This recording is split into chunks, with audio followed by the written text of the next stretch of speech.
Bonjour à tous, on se retrouve aujourd'hui pour une petite histoire du soir avec ce livre-là qui s'appelle Le loup qui apprivoisait ses émotions de Oriane Lallemand et Éléonore Tuillier. Donc on se met en position pour l'écoute, on est prêt et c'est parti. Il était une fois un loup qui vivait dans une belle forêt, entouré de tous ses amis. Il s'appelait Loup. Mais ce loup avait un souci, il était trop émotif. Joyeux, fâché, triste, excité, il changeait d'humeur à 100 à l'heure.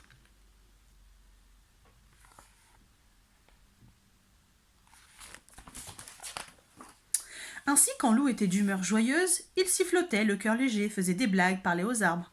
Il était plein d'énergie et plein d'idées pour s'amuser. « Coucou Joshua, tu viens à la chasse aux papillons avec moi ? Hé gros Louis, si on faisait un chou géant à la chantilly ?» Cependant, si quelque chose de contrariait, il se renfrognait, explosait et envoyait tout le monde balader.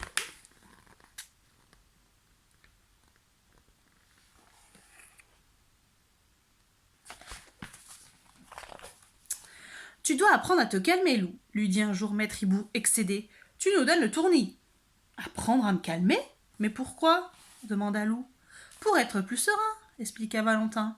Plus cool, quoi, ajouta Joshua. Mais ne t'inquiète pas, nous allons t'aider. L'entraînement zen commence demain chez moi.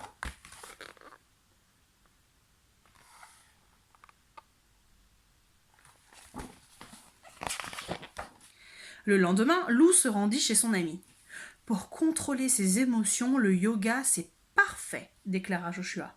Respire calmement et fais le vide en toi. Joshua enchaîna les positions. Lotus, montagne, pont. Et Loup essaya de l'imiter. Ouh là là là là, ce n'était pas facile, mais qu'est-ce que c'était rigolo. N'y tenant plus, Loup éclata de rire.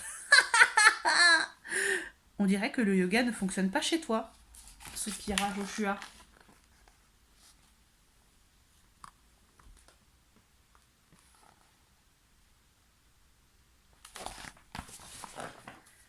À l'extérieur, Alfred attendait Loup de pied ferme.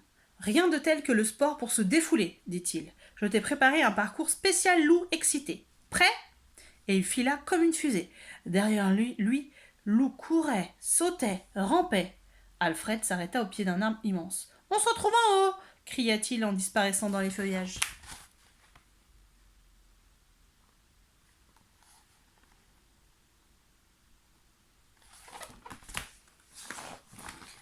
Arrivé au sommet, Loup regarda en bas, et sa gorge se serra, son cœur se mit à cogner dans sa poitrine, ses jambes à trembler.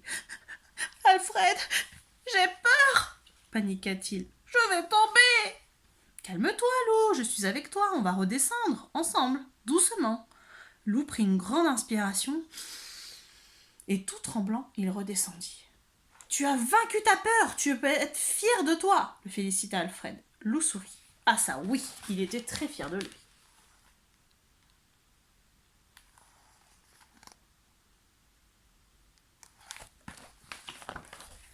Tout ceci m'a mis en appétit, se dit Loup.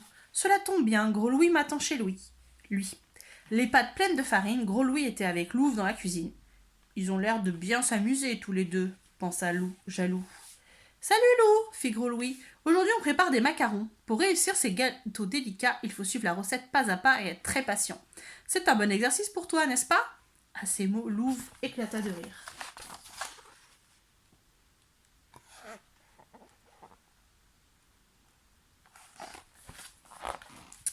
Loup sentit la moutarde lui monter au nez. Il devint tout rouge, tapa du pied et explosa. « C'est ça ! Moquez-vous de moi !» hurla-t-il, très en colère. « Je m'en fiche, de toute façon, je n'ai aucune envie de faire des gâteaux idiots avec des idiots !»« Voyons, Loup, que t'arrive-t-il » souffla Louve, stupéfaite. Mais Loup était déjà loin, grommelant dans sa barbe et donnant des coups de patte dans les arbres.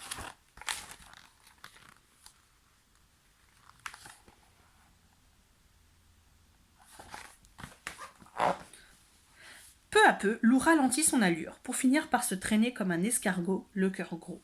Autour de lui, tout était devenu gris. Une larme coula sur sa joue. « Je n'aurais pas dû m'énerver » renifla-t-il. « Louve ne m'aimera plus jamais. Malheur, c'est moi l'idiot, comme je suis triste. » Mais qu'est-ce qui arrive à mon super copain ? fit alors une voix derrière lui. C'était demoiselle Yeti.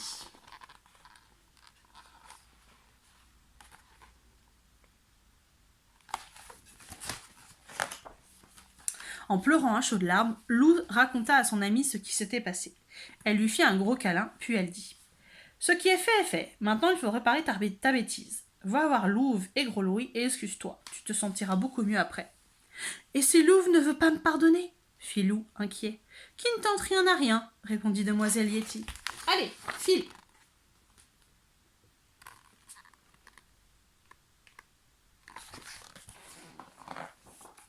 Tout honteux, Lou retourna frapper à la porte de Gros Louis. « Je vous demande pardon, les amis, dit-il. Je ne pensais pas ce que j'ai dit, ce n'était pas gentil. »« Excuse acceptée, sourit Louve. » Lou et Louve se regardèrent des cœurs plein les yeux. « Ah, l'amour !» s'émerveilla Gros Louis, attendri. « À table, mes amis, les macarons sont prêts. » Lou applaudit. Il se sentait léger, et il était affamé.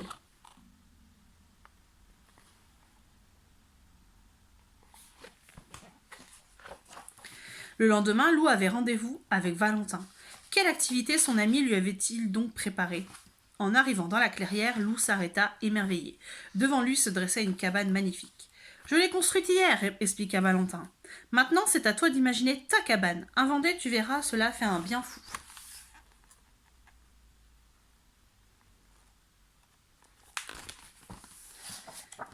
Plus excité que jamais, Lou disparut dans la forêt. Il revint les bras chargés de branchages et se mit aussitôt à l'ouvrage.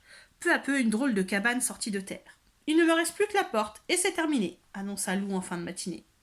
Lou posa la porte, elle coinça. Il poussa un coup et balaboum, la moitié de la maison s'écroula. « Tu fais les choses trop vite, Lou !» se désola Valentin. Aussitôt, Lou devint tout rouge, tapa du pied.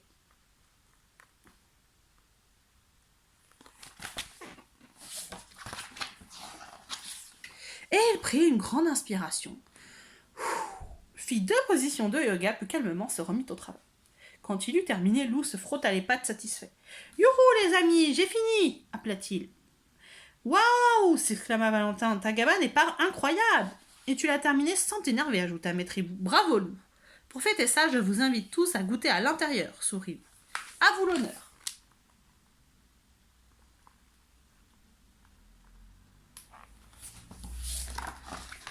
Dans la cabane de Lou, c'était vraiment charmant. Hélas, ses copains étaient à peine installés que la pluie se mit à tomber. « Dépliez les parapluies !» ordonna Lou ravi. « Vous allez voir comme c'est joli !» En un instant, la cabane se transforma en arc-en-ciel géant. « Que d'émotion !» applaudit Valentin. « C'est Lou, cher Lou, tu nous en fais voir de toutes les couleurs, mais la vie est tellement plus drôle avec toi. » Pour notre super ami, conclut Maître Hibou, hip hip hip, hurrah! Et voilà, notre histoire est terminée. On a bien besoin de maîtriser ses émotions en ce moment. Donc, j'espère que ce livre vous plaira. Bonne journée!